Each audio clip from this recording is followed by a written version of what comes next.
Ça pourrait presque être une scène banale, des courses dans un supermarché. Sauf que Khalida, sa fille et son neveu sont des réfugiés, des chrétiens d'Orient traumatisés qui ont fui Mossoul il y a 2 mois. Ils sont installés dans une maison en banlieue d'Erbil. La location leur coûte 450 € par mois. On paie aussi l'électricité et de quoi vivre au quotidien, mais on n'a pas assez d'argent. Les 14 personnes qui vivent ici sont de la même famille. Elles ont toutes fait une demande de visa pour la France, début juillet. On a l'espoir d'aller en France ou dans un autre pays, mais on préférerait la France. Pourquoi? Parce que le gouvernement français a proposé d'accueillir les chrétiens d'Orient. Comment vous imaginez la France? Vous savez, j'ai toujours rêvé d'aller en France et de visiter Lourdes. Ils n'envisagent pas, quoi qu'il arrive, de retourner chez eux. Les djihadistes ont marqué leur maison d'un signe distinctif. Il y a ce signe qui signifie chrétien. C'est un N comme nazaréen.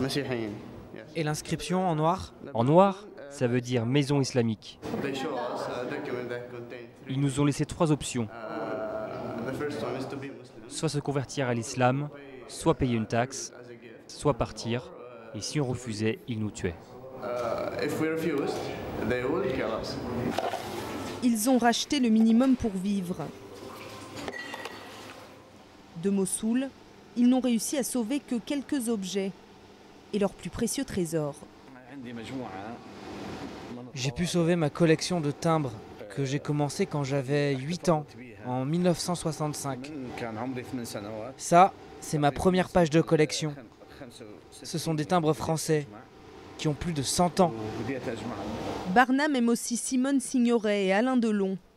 Et il a sa méthode pour remonter le moral de ses proches quand ils s'inquiètent pour le visa français. Mon beau-frère, il chante toujours cette chanson. Il ne la connaît pas vraiment, il connaît seulement 2 phrases. Il peut vous la chanter.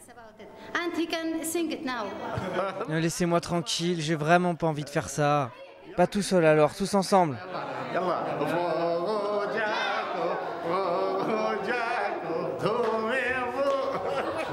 Ces réfugiés ne possèdent plus rien, des amis les aident financièrement, mais ils n'ont pas de quoi tenir plus de 2 mois, alors ils espèrent obtenir leur visa pour la France d'ici là.